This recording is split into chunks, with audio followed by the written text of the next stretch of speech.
Hello, I'm Kimberly Henry, and this is Living the Good Life. In this series, we'll feature conversations around ways to embrace the goodness of life and take a big, juicy bite out of it. Food for the soul and the funny bone. Learn to give more time to yourself, become a better friend, lead an amazing life, and how to tell the best joke at the party.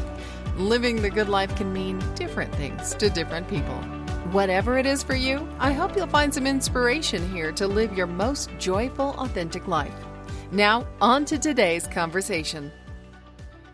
Today's guest is a former corporate litigator, adjunct professor, and business owner that knows very intimately the struggle with imposter syndrome, simultaneously projecting an air of confidence publicly while secretly dealing with an inferiority complex. Sound familiar? Fast forward to today. As an experienced business coach, she guides entrepreneurs out of imposter syndrome through a system she calls the Healthy Business Framework. This framework includes, among other things, living the good life as a key component. Here to talk with us about overcoming imposter syndrome and the confidence gap from climbcoaching.com is Jen Grosso. Welcome, Jen. Hello. I'm so happy to be here, Kimberly. We're so happy to have you. I'm glad you could make time in your schedule to chat with us about this. It's such a pervasive thing in our landscape these days. I think it affects more and more people every day. It really does. It affects a lot of people, and I have found that it affects some of the most successful people even more. And I remember at one point someone said to me, that's just a female thing. That's just women that feel that way. And what I found was when I really started working with some male business owners, that they feel exactly the same way. They just don't necessarily talk about it as willingly as women, even though we do see that there are some men that are stepping forward and some successful people who have been stepping forward in recent years to admit that they felt this way and normalize it in some capacity. But you will find that many, many people feel that way. In fact, there's a statistic that suggests that at least 70% of people will feel imposter syndrome at some point in their career. And what I find amazing about that statistic is that's just the people who will admit it. So it has to be higher. Wow. That's a pretty high percentage. Dialing it back a little bit, Jen, Sure. You've done a lot of things. Attorney, yes, professor, multiple businesses. You are a mom, a wife, and a avid athlete. Was that always your plan to have these varied experiences?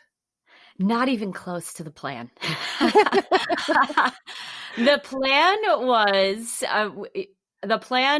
I went to school. I was very type A, good girl. I had good grades.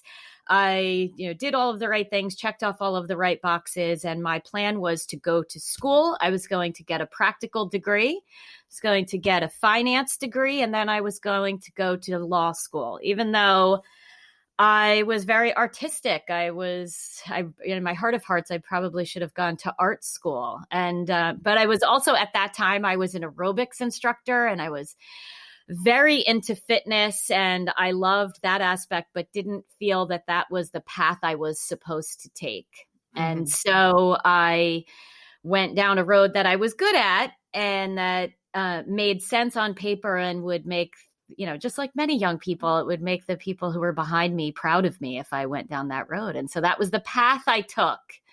And the varied experiences, I never thought about it that way before, but my guess is that the varied experiences came from trying to find peace for my soul and trying to find a way to live congruently with how I felt inside rather than just checking off those boxes. Following the carrot is what I call that. Following the carrot. Yes, Yeah. Absolutely. Interesting. Well, how did imposter syndrome play along those different roles? Did you experience that along the way? Is that a catalyst for change? I experienced imposter syndrome, I would say, as early as college. Despite having excellent grades and I spoke very well, so I had leadership positions early on in the various groups that I was in. I remember at one point speaking to a large group, probably it was definitely over 1,000 people, but I was speaking to them at college for an event, and I did that comfortably. And I couldn't believe that I was chosen for that, to give that talk. And the entire time while I was delivering the talk, I felt that at some point someone would say, oh, we made a mistake. She should not have been up here. We could have chosen 15 other people who were more qualified, who could present better and what have you. And yet that's not what happened. I do remember very uncomfortably, I received quite a bit of praise for it.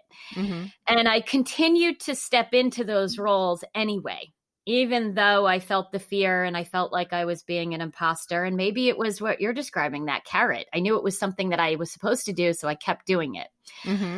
I will say what I didn't realize at the time was the continuous action and the continuous stepping into those roles and stepping into those uncomfortable places was helping me deal with the imposter syndrome. But it never goes away. I continued to feel that when I was a lawyer. The first time I set foot in a courtroom, I had that feeling, I can't believe I'm here. Who put me here? Why did they send me in here?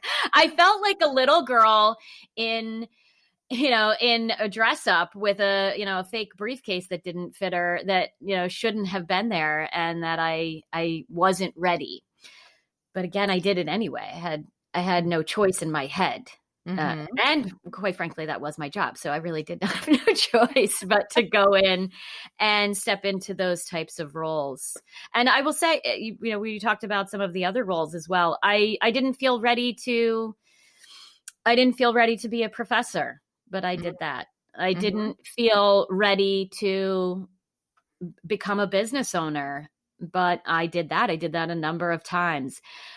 And I think that's not uncommon, is that very often successful people care so much about doing well and being perceived well, and they care about their reputation. And so they want to make sure that they are experienced enough and that they have enough credentials behind them to justify being there, but they often don't feel like it's enough. And so there is a bit of a self-worth issue in there. And that's tough to overcome even over time. Yeah, I think you're right. It's that self-worth thing. And I can speak from experience. I've had a little bit of that over so many years, 20, 30 years in the workforce and even in school.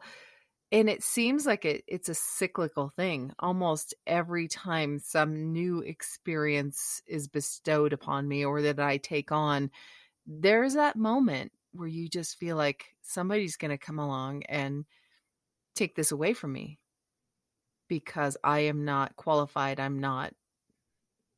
don't have permission. I don't think I should be here.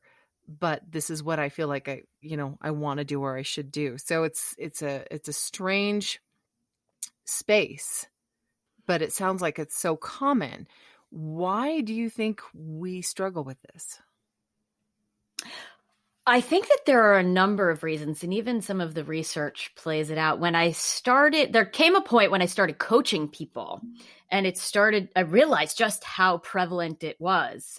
I did what I always do, is I go in and I research and try to find what are the tools, what are the experts saying that are better than me and that have done more with this subject than I have, and how can I help my clients through it?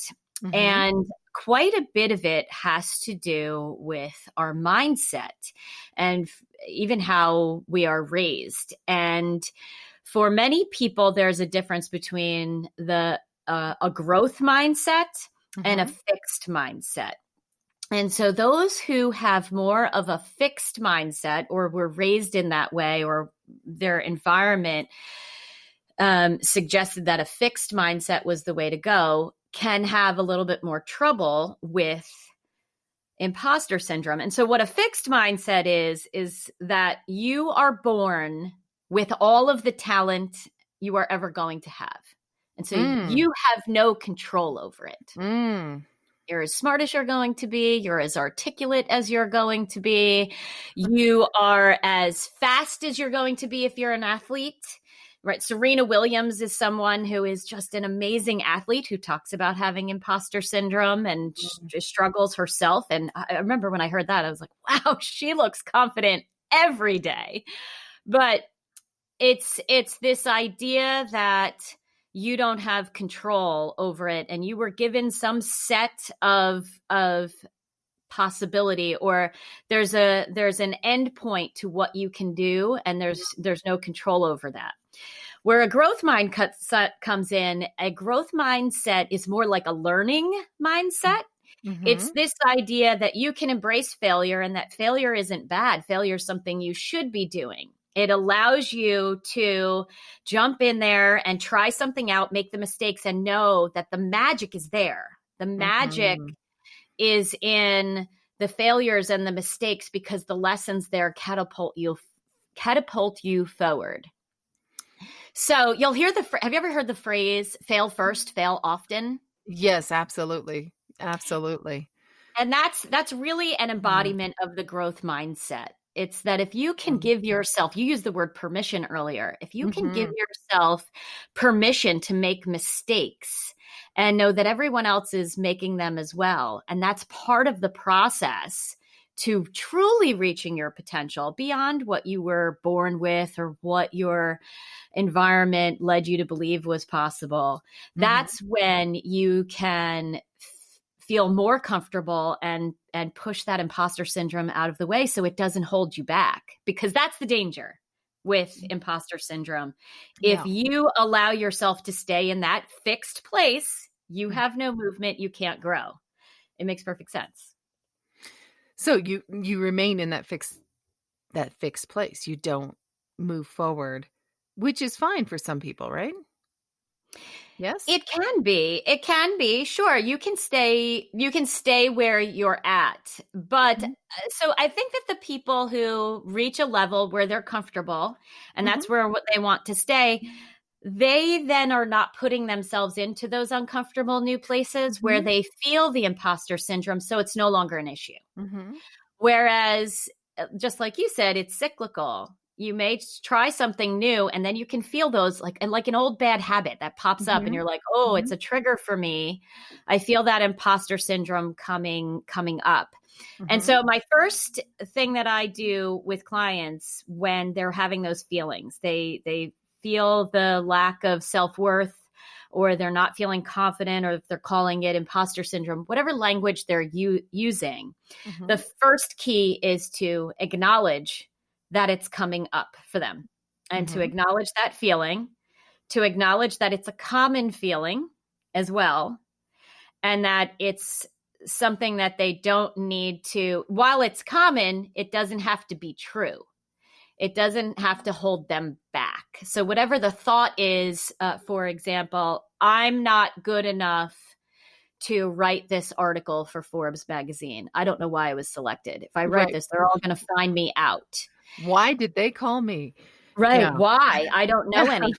And and then I challenge them right away. Is that true? That's not true, that you don't know anything. And so if they're still struggling through that, I, as their coach, they know that they can always come to me as an objective observer to remind them that's ridiculous. That's not true. Now let's get to work and start acting in a way, stepping up and acting in a way that shows that you are qualified and you are prepared to, be the expert that you are in front of the Forbes magazine audience. Let me challenge you, Jen. Let me challenge you right here. Yes. So here's like double imposter syndrome. So have you ever had the experience where you're feeling that, then somebody comes along and reinforces that, you are skilled, you are talented, you can handle this, and you question what they're telling you as, is it genuine, or are they just pumping me up because that's what they think I need to hear? Do you hear what I'm saying? It's like this double second guessing. Absolutely. It's, Overthinkers Anonymous, right? Right. I may or may not be the president of that organization. Yes, I've heard that before. I have. I've never heard that called double imposter syndrome, but I love it. And I've never put that phrase on it, but the next step, really, because that does come up, absolutely, 100% comes up. I know I've been in that place where especially being the lawyer who can argue anything, if you want to tell me I'm great, I will argue to the death if I needed to tell you why that's not true. Yes. What ultimately happens is, and this is really related to confidence as well, it's you have to understand that taking action comes prior to having the confidence. Mm-hmm. So at some point, so we'll use that Forbes example. You are committed to writing an article for Forbes. You've committed to it. It would be very bad for your reputation to back out of doing the work that you've committed to doing. Mm-hmm. So you're going to take action. You're going to do whatever you need to do to fill the gap to write the best article that you can in that moment, regardless of how you feel. So if you are really stuck in that place where you still feel like an imposter, mm-hmm. you're going to figure out what are the steps. What would an actual expert do? If I'm not it, what would an expert do? They would research the answers to the questions that are the topic of the article, and they would then write the article. They would get additional help. They would have people who are trusted and skilled at editing the article and pointing out to them maybe where there are gaps in the article that need to be filled in and that could make it better. And then you submit it. And then once it's submitted and it's accepted for publication, because quite frankly, if it was rejected at that point, you would know then, oh, maybe you were the imposter. But that's so, honestly, that so rarely happens. Mm-hmm. If you've done all of those steps, for example, where you are having someone double check your work, you're having someone, you're having things checked. You're not just submitting something very sloppy that sloppy work, or you're, even when we talk about making the mistakes that you might make, you won't make the mistakes that are so serious that you will embarrass yourself on a huge level. And the reason I say that is because majority of the people who suffer from imposter syndrome, they are the people who care so much that they are ticking off all the boxes. They are triple checking and overthinking.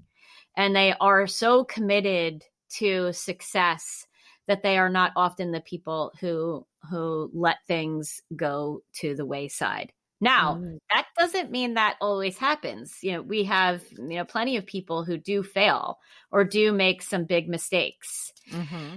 And then again, the question is, all right, so we can look at that. Does that reinforce that you're an imposter, or does that show that you're a successful person who made a mistake and can learn from that and grow from that, and then take all of the skills from all of the successes that they had and the lessons learned from the failures, combine them so they can do even better and move that ball forward, continue to progress?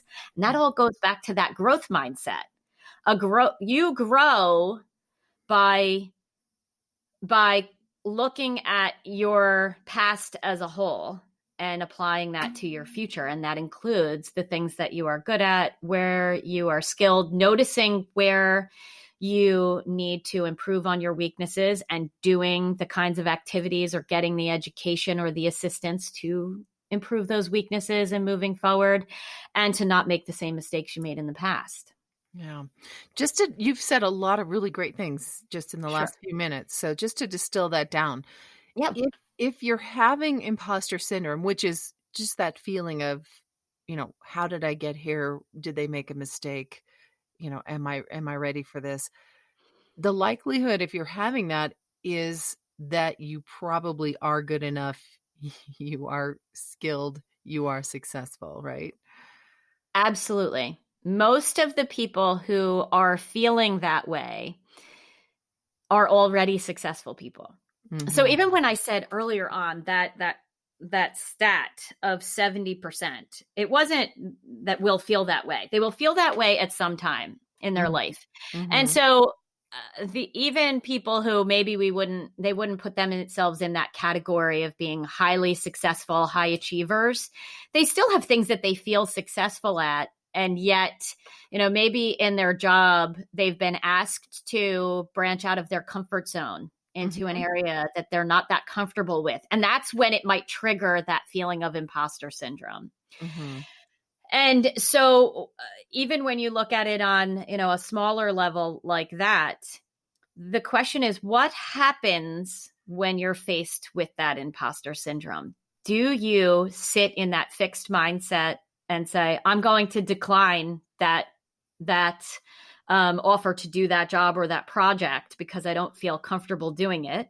And Mm-hmm. then you stay still. You're not going to grow. You do stay. The fixed mindset ends up being a fixed reality as well. Or are you going to grow through that and move forward? So that's really important to designate. It's not it's a choice. It's a choice. Yes, It's an opportunity to make a choice when you're feeling that way. absolutely. You 100%. you grow or you don't grow, and that's entirely up to you. How empowering is that? It's so empowering when you realize that you can take the personal responsibility for dealing with the imposter syndrome and that will determine your results. Mm-hmm. It becomes quite a bit easier over time when it arises, those feelings arise, when you can recognize, okay, I have the tools to move forward. And if moving forward is what I want, I'm going to get past this blip, this feeling that I have today. Mm-hmm. And, this tends to be a little bit harder for those young people with very big dreams. Mm. Because they tend to have less of a resume or less experiences to look back on. But many of them are brave anyway. And that's the give me one second. Many of them are brave anyway and decide to act. They're willing to take those risks and push forward and accumulate the evidence that they are skilled and that they are in the right room and ready to be there. And if they aren't, they're going to trust themselves to do what's necessary to step up to the plate. Mm-hmm. It's all about building confidence, which is about experiences, which is what takes time. Absolutely. However, I do know that, even in my 50s, every once in a while something comes up that I maybe hadn't experienced before. And so that imposter syndrome creeps back in. There's got to be a reason, a way that it can serve you. That's what I've found in my my life, is that when things like this occur, there's a way to harness it to serve a purpose. Would you say that that's just that confidence building, or is there more? I would say that it is the confidence building. It's that I would say there's also a little bit more. I'm 47 and I also experience it, but when it pops up for me, I experience it differently, and I do see it as more of a reminder, as if I've put it's a little note. Take note that right now you feel uncomfortable. And I also know that where I am in life and in my business and who I have influence over, I have the opportunity to be a great example for the younger women who are just starting out, and to show them that it's still okay to make mistakes, 30 years into a career. And it's still okay to put yourself out there and continue to grow. And isn't that a beautiful thing? Mm-hmm. I can say that I will be just fine if I experience imposter syndrome all the way up until my deathbed, because that means I'm still growing. It Yeah. means that I am still striving for more and looking to expand the possibility of what I can do and how I can influence and how I can serve. Mm-hmm. And we're talking about, for some people, they want a different life, and that's okay. And they want a life that's more steady and maybe in that fixed place. And they get to a place where they feel very comfortable. For me, staying fixed is not comfortable. I am happiest when I'm continuously growing and living vibrantly. And Yes. to me, that means growth. And so part of that growth necessitates that I'm going to have uncomfortable feelings, and those might feel like imposter syndrome or not being worthy, but I'm more skilled and better at developing that confidence quickly to take action and move ahead. Mm-hmm. I heard a speech just a week or so ago by a woman named Linda Marie Miller. She spoke about experience versus experience. So experience, the noun, versus experience, a verb. So experience, a noun, is doing the things like following that carrot down college path and promotion path and just ticking all the boxes. And then experiences, as in the verb, where you are pursuing that vibrant life, where you're putting yourself, you used the word brave earlier as in reference to young children or young people going through imposter syndrome for the first time and just diving forward and doing it. You can just tell I'm so excited by that, because that is what we're here to talk about. That's, for me, when I work with folks and when I talk with folks, getting out there and doing stuff. And as you said earlier, failing to move forward. Failing forward is a term that we use a lot of the time. Yes. That is living. That is life. That is experiencing. That's what we're here to do. And I love that you went there with that. Yes. And I it's funny. I didn't even hear the part of myself that referred to being brave just for people who are young. I consider myself brave today. I'll give you an example. I love the ocean. I have always loved the ocean. I live in New Jersey in the United States, and we have beautiful beaches in New Jersey. And I have been going to the New Jersey shore since I was a little kid, and I've always wanted to surf, but I've been afraid of sharks. I saw Jaws. Too early. Didn't we all? Right. And I remember at one point, even though I'm very active and I'm a master's athlete and I've owned a gym, even though I've done all of those things, there was something in my head that suggested that, I'm too old to start that at this point, even if I wanted to get over the fear of sharks. And that's very unlike me. And I think that there was also a little bit of, who do I think I am to get on a surfboard at this point? That's ridiculous. They learn, the little kids, the 10-year-olds learn how to do that. And they're the ones who are good at it. And then when COVID hit, it popped into my head, like, what am I doing? There are a few things that I have not done that I've wanted to do in my heart, and I'm not doing. Why? Do I care what anyone thinks about what I look like? Am I trying to compete in some surf competition? No. But I am denying myself the opportunity to experience what it would be like to be on a surfboard. And so, just this August, I got on a surfboard with my son for his 13th birthday, and we hired someone to teach us how. And it was fantastic. Did I fall over a ton? Absolutely. It was ridiculous. But it was so much fun. And there came a point where I was watching my son, ride a wave in. He was, quite frankly, much better than I was. But there was a point where I was out there on the surfboard and I thought, wow, this is the moment where I should be terrified of being eaten by a shark. And I'm not. I was just able to, I was brave getting on the surfboard and then just sitting there. It's just a calm and a beautiful experience. And we just quite frankly had so much fun. And I am so glad that I did that, because I know now really it doesn't matter what it is or how old I am. If I want to do something, even if I'm fearful of it, or I have a little bit of imposter syndrome coming in that maybe I'm not qualified to do so, so what?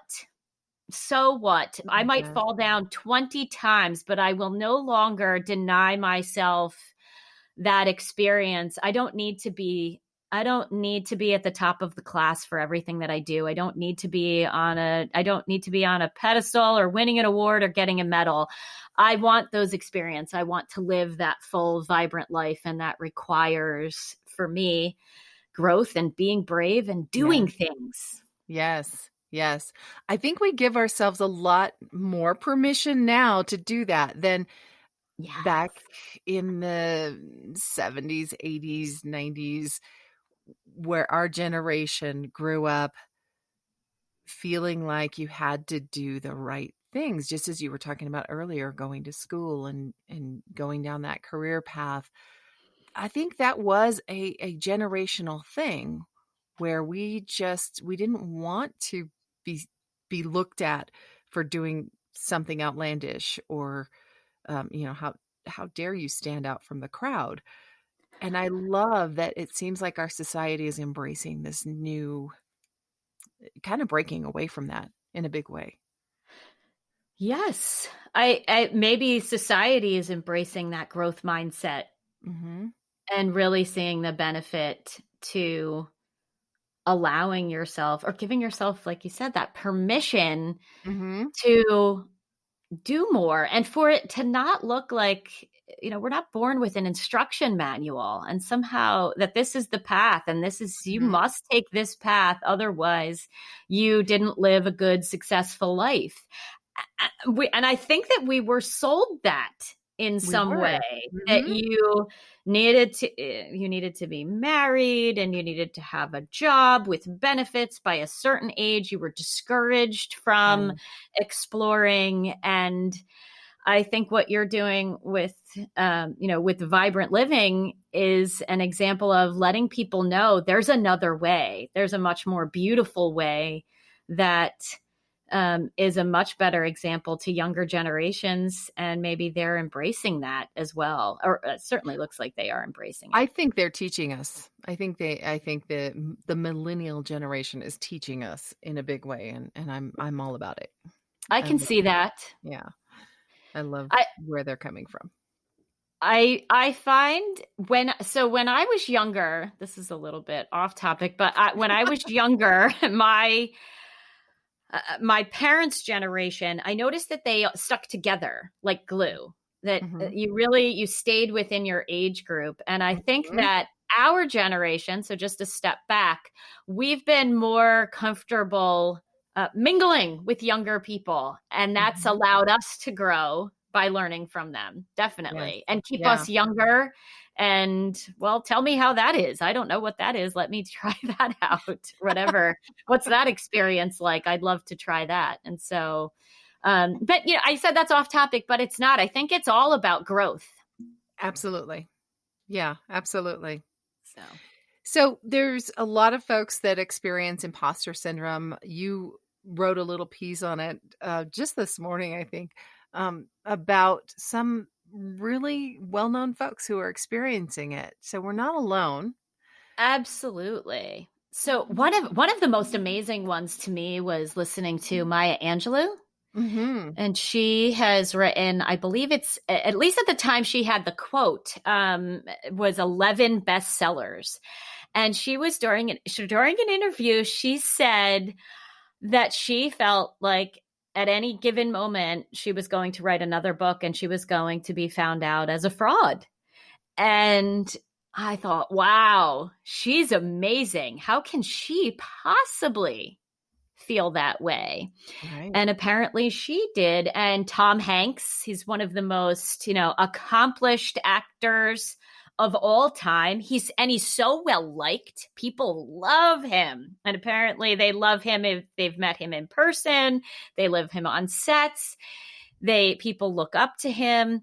And yet he has said that he feels like at any moment they're going to realize that he shouldn't be there and that it's going to be taken away from him. It's that language. Right. Someone's going to take all of this away from me. Yeah. Almost like you're the Wizard of Oz behind the curtain.